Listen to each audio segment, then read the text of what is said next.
make sure that for the next 50, 100 years, there's enough strength in the structure. So the Opus people were right, and that it should be demolished if no one wanted to strengthen it. I'm not saying I'm right, but if this is looking at the work, it's worth looking after. For me, if it's worth looking after for the whānau here, then the strengthening is an important part of everything else. It's not something you do afterwards because you thought about it afterwards. It's about lifting, strengthening the foundations, and then strengthening the sides so this doesn't want to open up in an earthquake.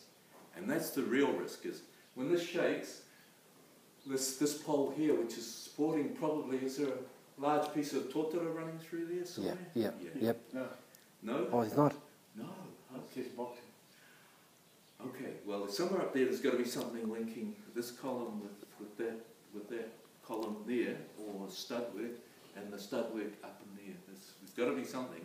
And when it shakes and opens up, then everything will tend to fall in. It hasn't happened yet, but what we try to do in our strengthening is work out that when it shakes, it will stay together.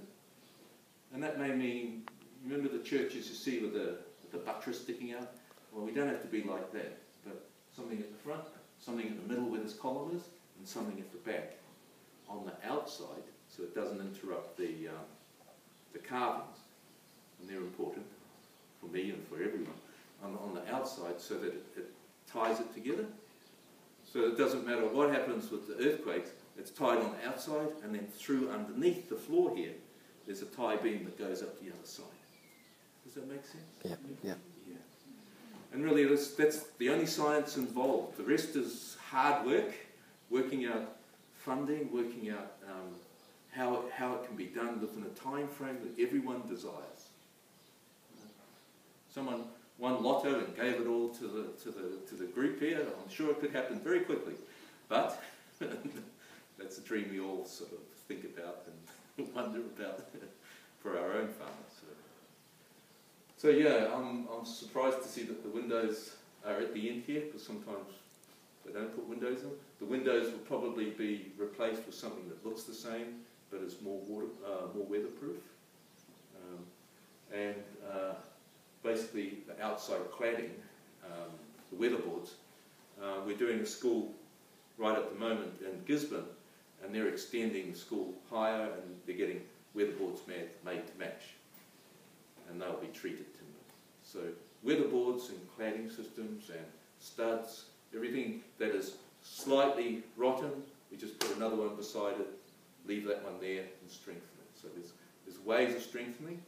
There's ways of insulating to keep the cold wind out. Underneath the floor, insulate under the floor.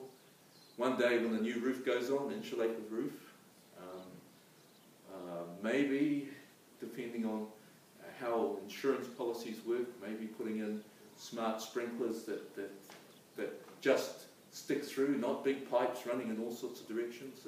But when a new roof goes on, put little sprinklers or some system that will allow you to protect the long-term future of your beautiful work. So that is the story from beginning to end, from foundations